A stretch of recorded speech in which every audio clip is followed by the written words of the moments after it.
So good morning all. It's wonderful to have you all here today. My name is Sonia Hurt and I have the honor of serving as the Dean of the College of Environment and Design. This is the sixth year that I conduct this ceremony with you all, and I am very confident that this is the largest crowd we've ever had. And that is actually perfectly logical because our college is just bigger. And it gets bigger every year. So for the first time, actually, our college crossed the 500 students threshold, which at least in my mind is a threshold. So wonderful to have you all here. And I promise you, we are going to be having a wonderful commencement ceremony.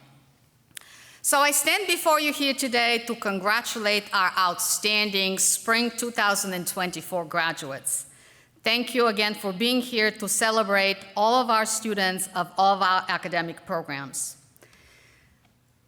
Before we do anything else, I need to recognize our wonderful and esteemed faculty and staff who has helped the students in their journey.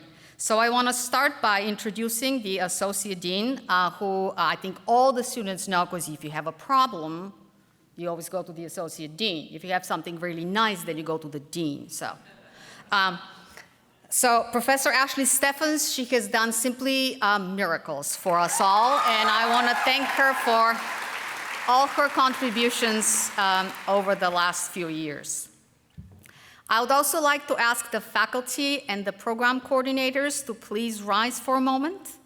They too have played a key role in the students' success.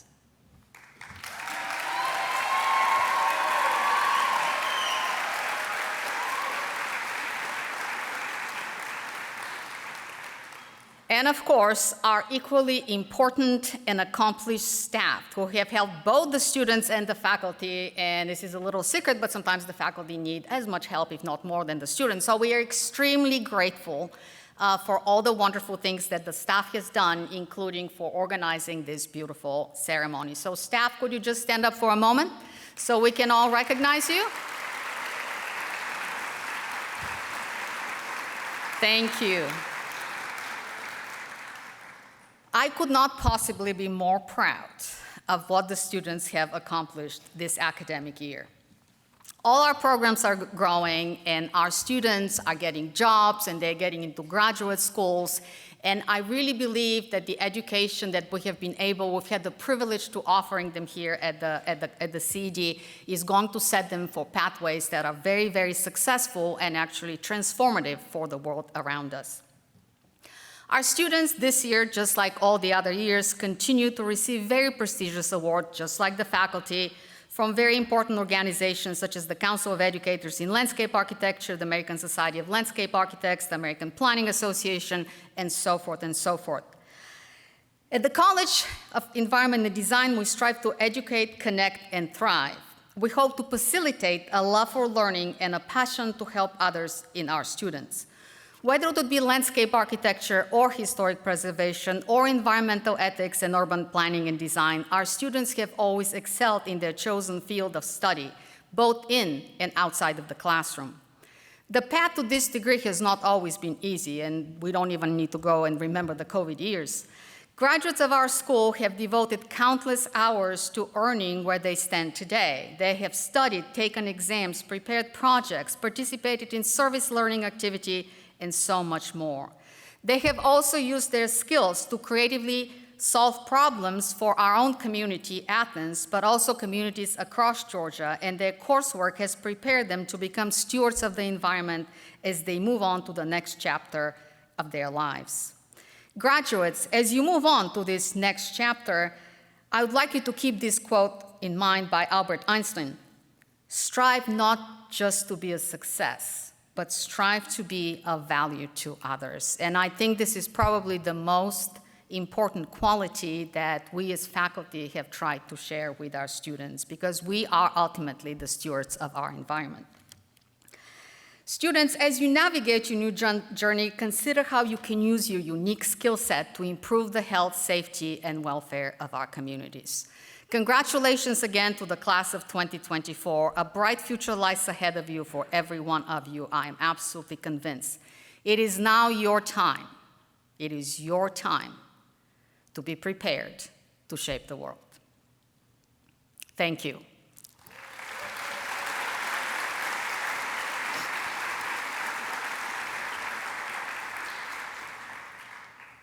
And now I would like to share with you that our keynote speaker is Mr. Mark McDonald, right there. We are very, very proud to have him here. Some of you perhaps remember he had a wonderful exhibition in our school and gave a fantastic lecture earlier. So this is, for the students at least, a second chance to learn more about the amazing thing he has done for the state of Georgia and beyond. So beginning in June 2008 and until his recent retirement in the fall of 2003, Mr. McDonald has served as president and CEO of the Georgia Trust. Under his leadership, the Georgia Trust dramatically improved its budget, performance, and extended its programs and other activities. Mr. McDonald has also served as the executive director for 3 preservation organizations in the Southeast that include the Historic Salisbury Foundation in North Carolina, the Mobile Historic Development Commission in Alabama, and the Historic Savannah Foundation until 2008. This past fall, Mr. McDonald published an edited volume with the University of Georgia Press titled The Architecture of the Last Colony, Georgia's Historic Places, and like I mentioned, based on this book, we also had the opportunity to have a wonderful exhibition by Mark in our gallery. So we are now very fortunate to have him return to the CED, and I am looking forward to his very inspirational words. So let us welcome Mr. Mark McDonald. Thank you.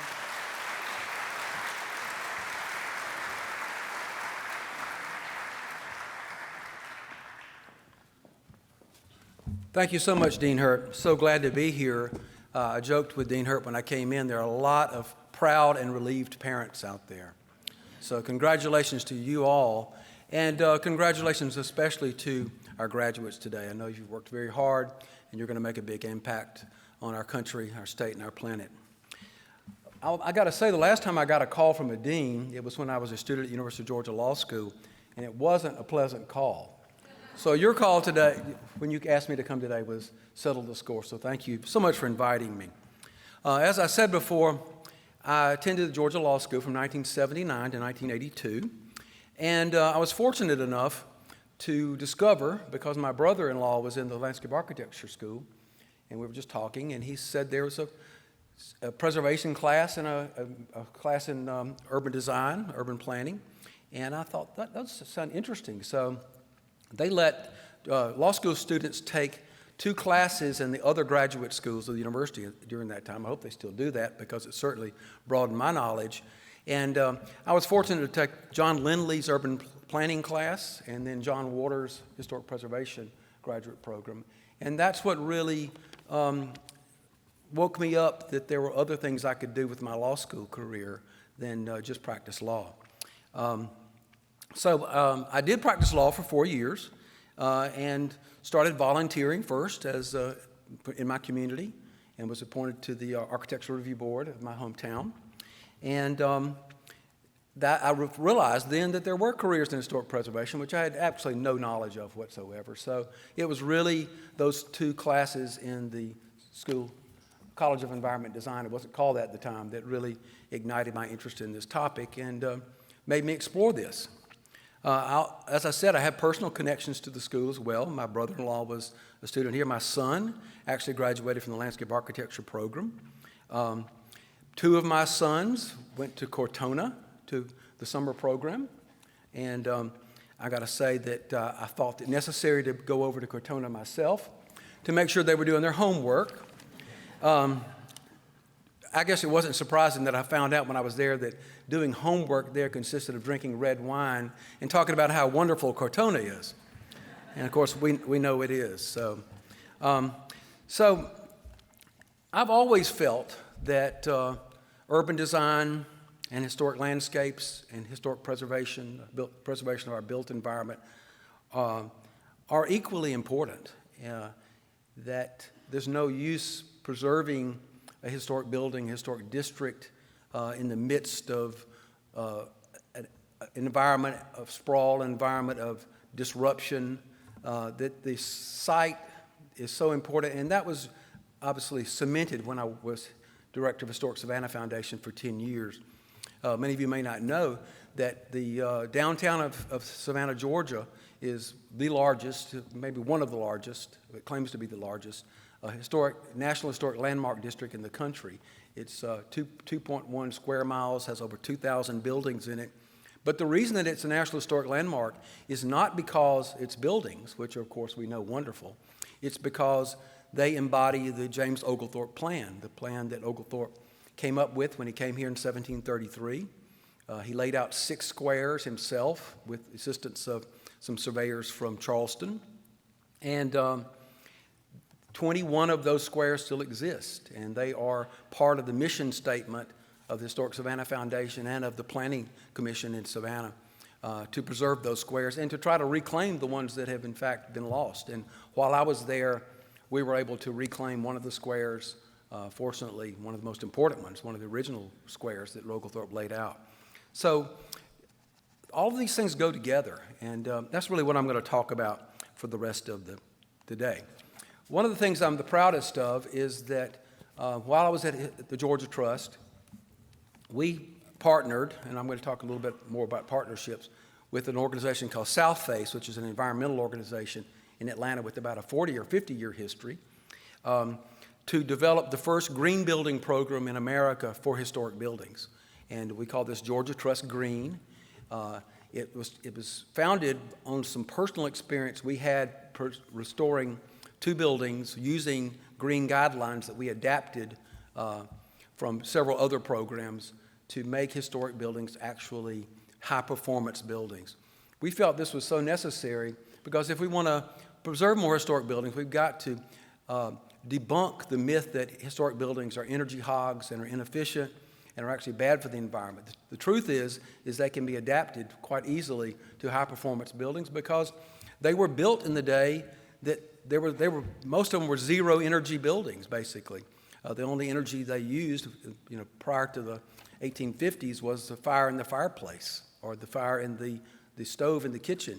Later on, of course, they used gas lighting, but they have a lot of features that are naturally result in energy conservation, like wide overhanging eaves and windows that open and close and shutters that you can close to keep the sunlight out.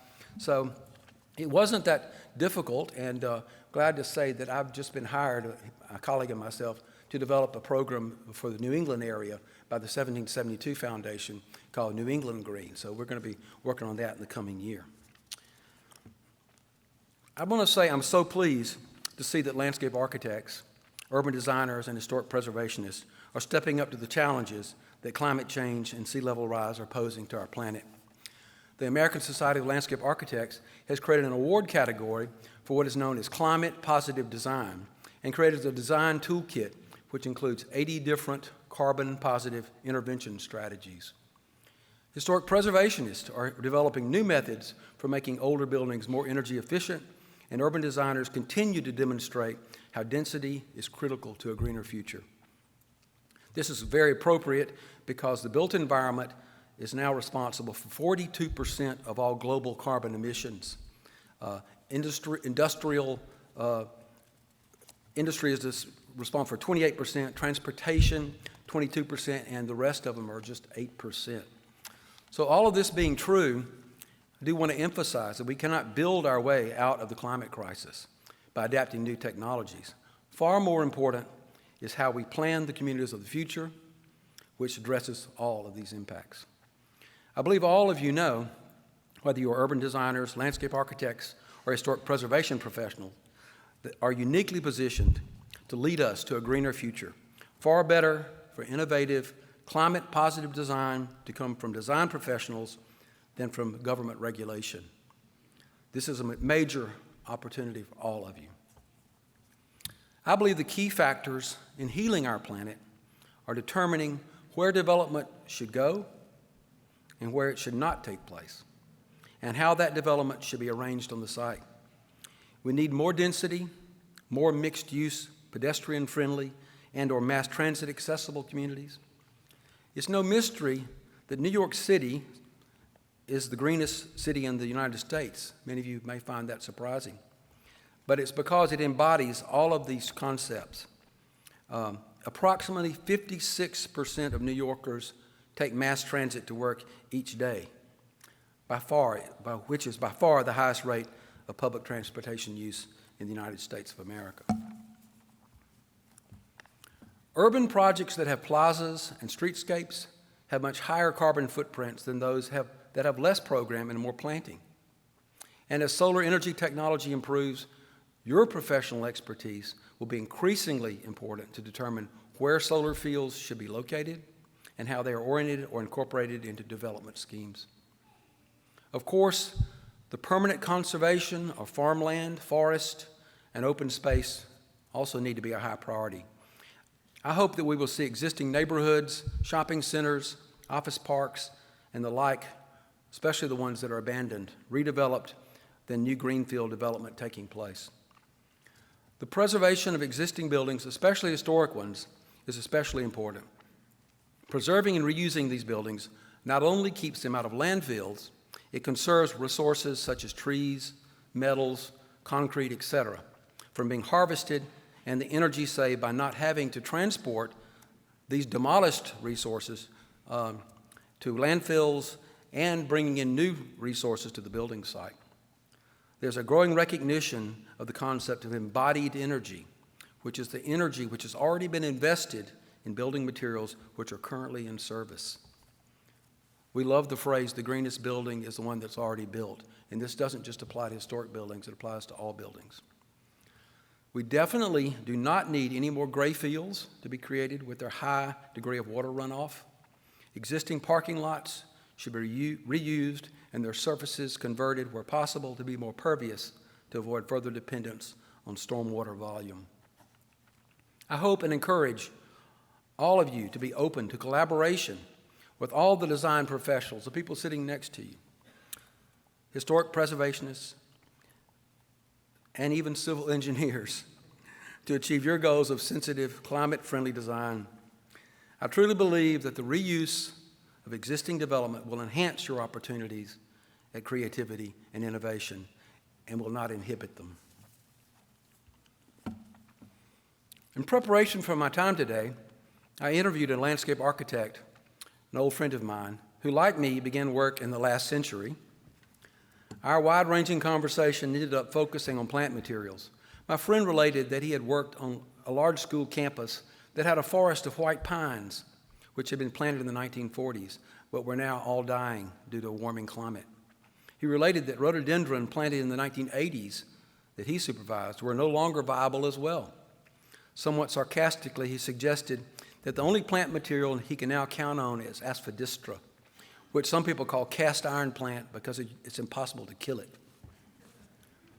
More opportunity awaits you in discovering and selecting plant materials that can withstand a warming climate, are more earth-friendly, and do not require the wonders of chemistry in order to thrive.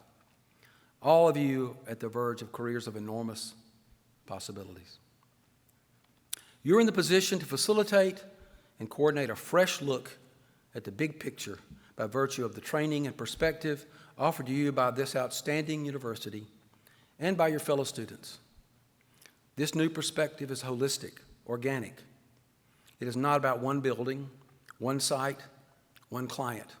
It's about how what you may be working on relates to surrounding neighborhoods, our cities, our country, even our planet. I realize that I'm now standing between you and a more lighthearted celebration with your fellow students. So I will close by saying thank you again for inviting me to your graduation and allowing me to join in this happy event. Congratulations to you all.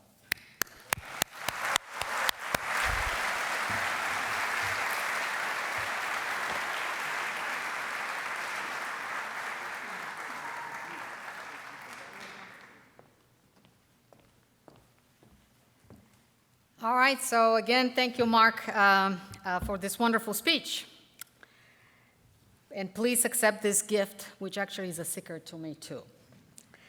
All right, so we would like now to extend our congratulations to all the candidates those who are here today and some who were unable to be present. Now, you realize this college is growing and we have dozens of graduates, so please do not applaud every individual student because then we can't hear the name of the student that comes after. So please hold your applause until the end of each degree program. At this time, we will begin the processional with Dr. Rosana Rivero, who is the chairperson of our PhD program, our newest program, and I'm extremely proud to say that this year we actually have 4 people graduating from our program, which is the largest number we've ever had. It's a relatively new program. And also very proud to say that our students, our PhD students, are now actually landing jobs as assistant professors in at other universities. So, Rosanna, come to the podium and introduce yourself. Thank you. Well, congratulations to the class of 2024. I'm very proud to introduce our 4 students graduated with a doctorate in environmental planning and design and planning. Because as some of you may know, this is it's a long-term commitment, very intensive. These students have been working very close with their advisors and their committees, shaping, a research that hopefully is innovative and contribute to our disciplines. So with that, I want to introduce our students. Do we have, okay. Okay, so what I'm going to do, I don't know if I'm allowed to do this, but I'm going to mention the research that they conducted and the advisor, because I think the advisor deserves as much credit as a student. So, and I'm going to start with Jung-Ho Ahn, who did a research under the direction of Professor Stephen Ramos, measuring the adequacy of affordable housing for inclusionary zoning on the Atlanta Beltline. So Jung-Ho studied the issue of gentrification in the Beltline, which is a very contemporary topic. Jung-Ho, congratulations.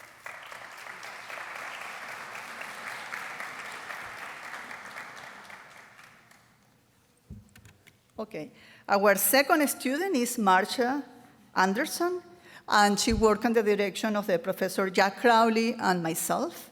And she worked on a project or a research where she answered this question: can education create a paradigm shift in transit usage by building lifelong loyalty among young transit riders? So another very important topic in transportation. Marcia, congratulations.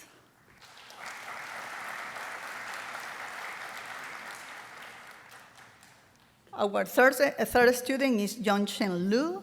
He was working on the direction of Professor John Calabria, and he was looking at the impact of urban landscape development on stream ecosystems in the Southeast Piedmont, impact mechanism, watershed management tools, and practice implications. Congratulations.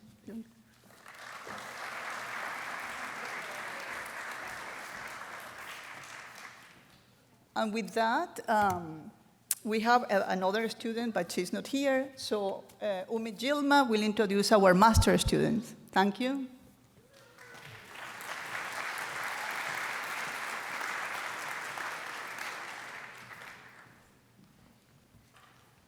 Good morning. My name is Ümit Yılmaz. I'm the coordinator of Urban Planning and Design Program. The program is 14 years old, and this is the 13th graduation that we have. And I'm honored to introduce our students graduating with the Master of Urban Planning and Design degree. Our program is unique in many ways. We have design studios, unlike the other planning programs in the nation, and our reputation is international. In fact, 75% of this year's applications were international. Our students are recognized with their quality of work, and then they are really preferred in the industry, in public sector or private sector or nonprofit organizations.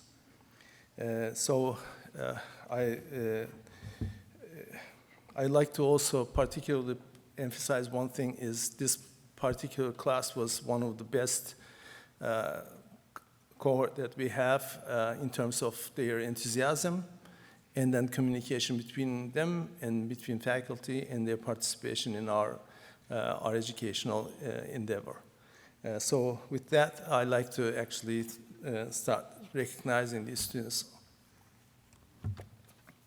Tiago Almeida. Yes. Congratulations.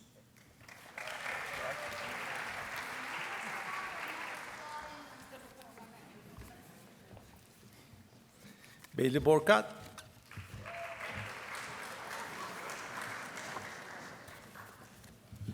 Who are you? Joe Kavanagh. Alexandria Chesem. Sergio Cruz. Adriana Harris.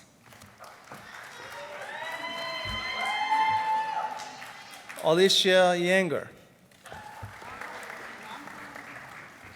Jill Realia.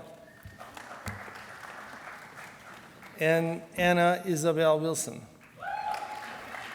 We have 3 more students graduated with the degree, Subhashi Karantane, Shelley Johnson, and Amy Sabadini. They were not able to be here because they are in different towns. Thank you very much.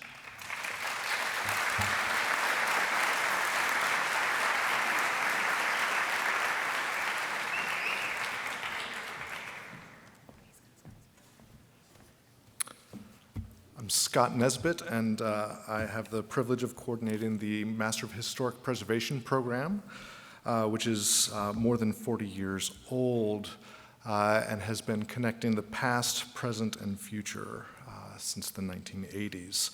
We prepare students for a wide array of roles in the field of cultural resource management sectors in the federal, state, and local governments, both private and public sector, both private sector and for-profit and nonprofit. And I'm really pleased that Mark McDonald was able to be here with us today. Now's a great time to be a preservationist. The job market is flourishing in the cultural resource management field, and up to 1/2 of all design work currently is on already established buildings and landscapes, ones that can really benefit from the eye of a preservationist. So for all of you landscape architects to be, think about a certificate in historic preservation. This class was a really great one. It included innovative work in the theses that were completed over the last year, including examining trauma-infused landscapes and how best to commemorate them, thinking about the preservation of skateboarding parks, as well as thinking through sites, contested sites of all sorts, and as well as vernacular and designed landscapes and buildings throughout the United States. So I'm really proud of the students that have graduated. And so if you could please come across. Clarissa Gerner.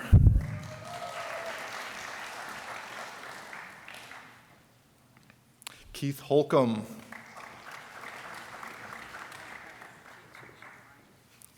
Kayla McElreath.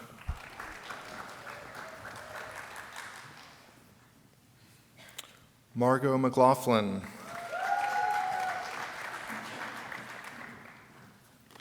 Inga Goodmanson McGuire.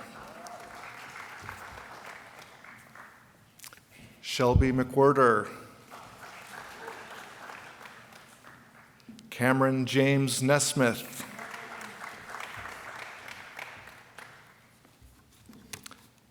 Thank you all.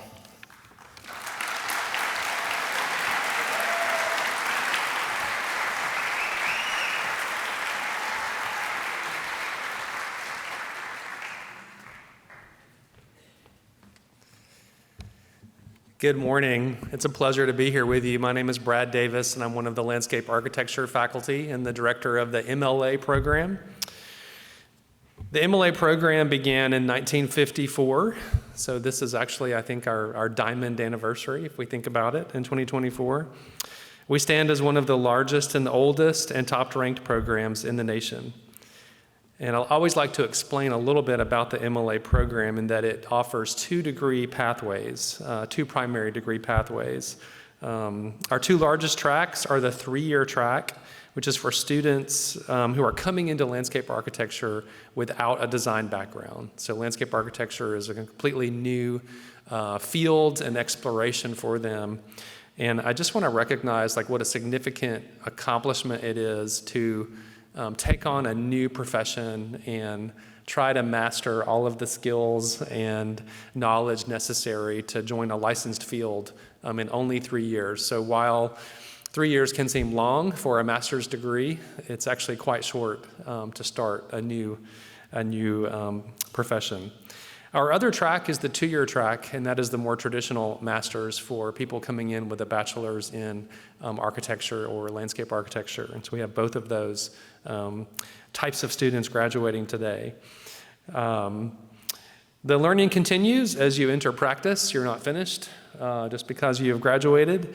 And as you work towards licensure, each state has its own work requirements in order to be eligible for licensure. And in Georgia, that is 18 months of work under somebody licensed before you can sit for your own exam. And other states vary somewhat between 1 and 3 years across the nation. We also have students in our Double Dogs pathway, both domestic and international. And today we have our second graduate ever from our partnership with Beijing Forestry University. So students, you are our academic children. We are actually sad to see you go because through the joys and heartaches of enduring a graduate program, we have become colleagues and friends. We are proud of each of you, and we look eagerly towards your futures with much hope and expectancy that you will represent UGA and the CED well, and you'll carry the knowledge and skills you have acquired forward in service to our communities. It's my honor to now call the names of our MLA graduates. We have known him as Eddie, but Gegem Dedalian. Congratulations. Mihir Kathari. Allison Krausman. Sandia Muraltaran. Garrison Taylor. And Alex Wright. And our BFU graduate, Pingling Zia, couldn't be with us today, but we're excited to recognize him. And also our Fall 23 graduate, Savannah Terry, who is employed and working. And I just want to mention also that we will have 7 more MLAs completing their degree requirements over the summer. So we look forward to celebrating with them as they finish, and I'm happy to see a few of them out there in the audience as guests today. So I'm glad you're with us. Congratulations.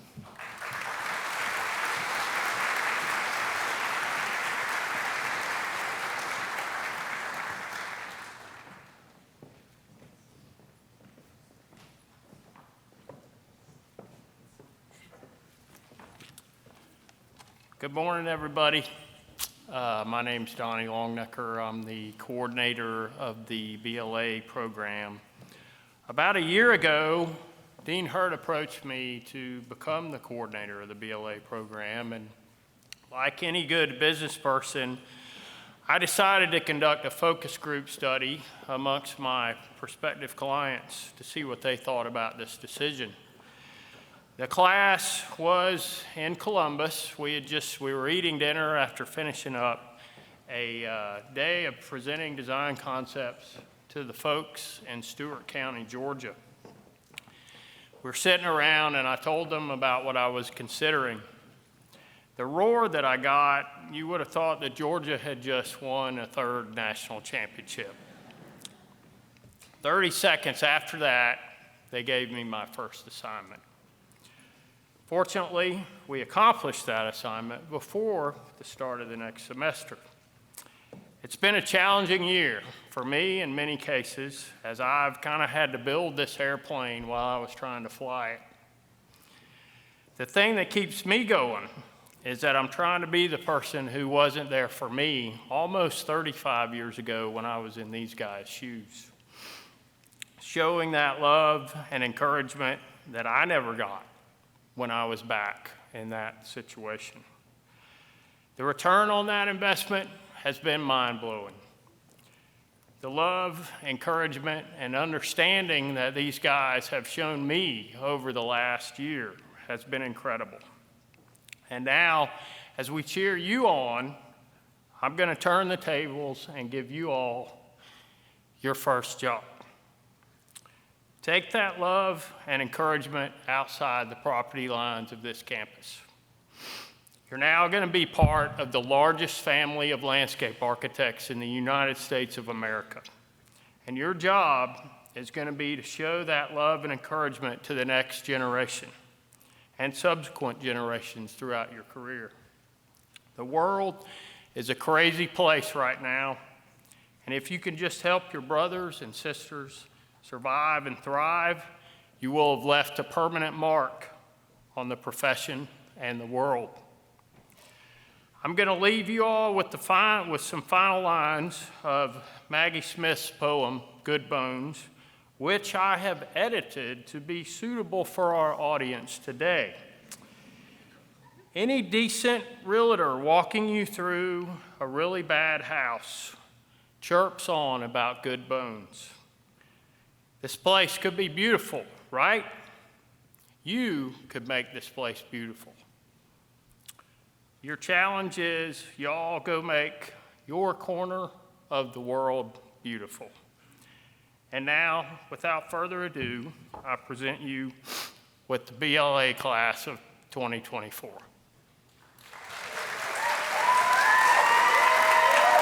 Subin An.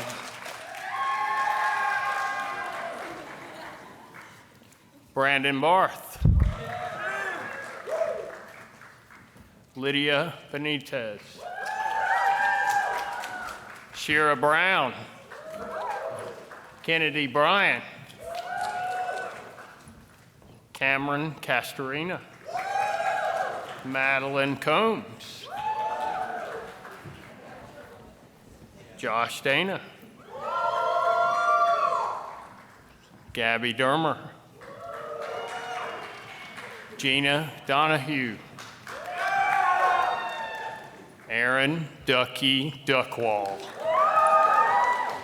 Audrey Duke. Olivia Hagler. Patricia George.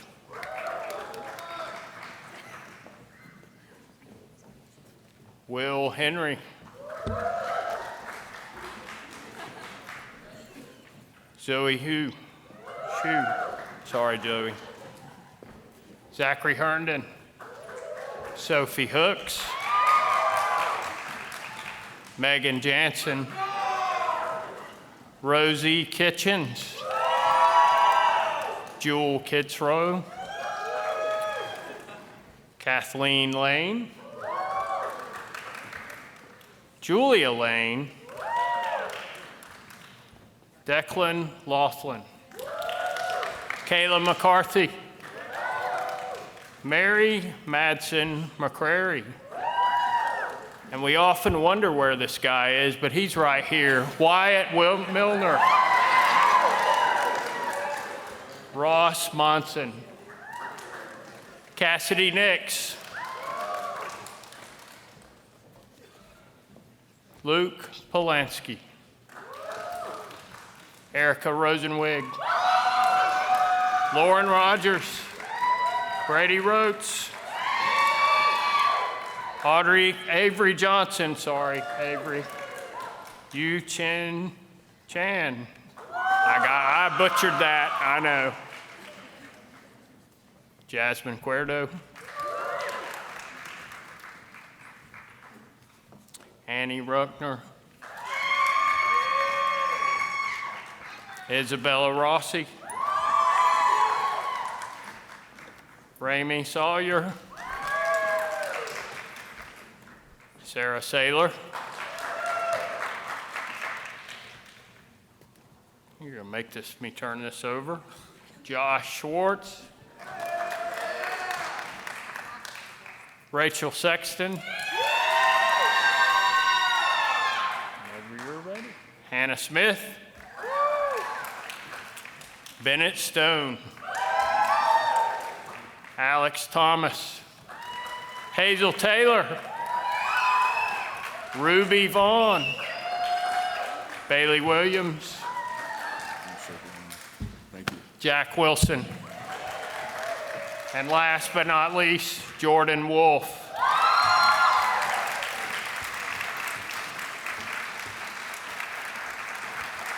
Y'all give a big round of applause to the BLA.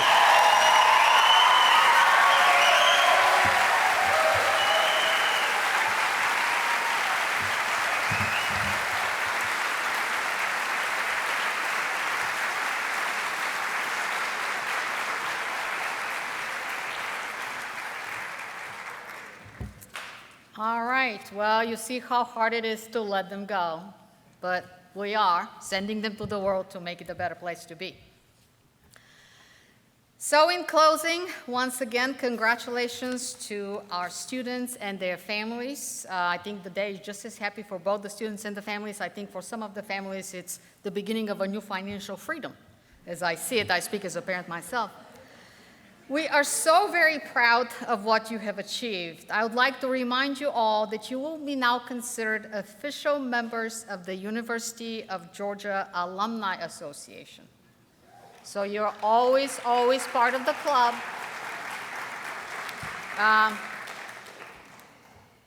And also a member of our CED Alumni Association. So with this membership comes responsibility. You become our ambassador to the world. And if I call you in a couple of years for a donation, you won't get offended, right? So we are so very honored that you are now part of our legacy.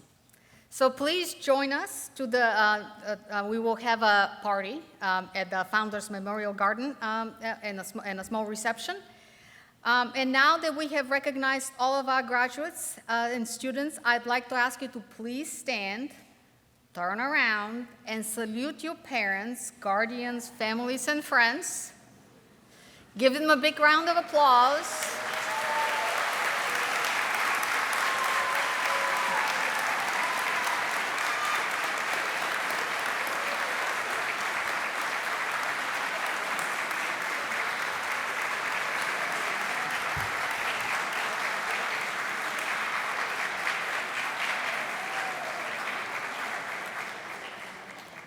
And although this is off script, if you can just turn and say thank you to the faculty and staff as well, I think that would be totally appropriate. So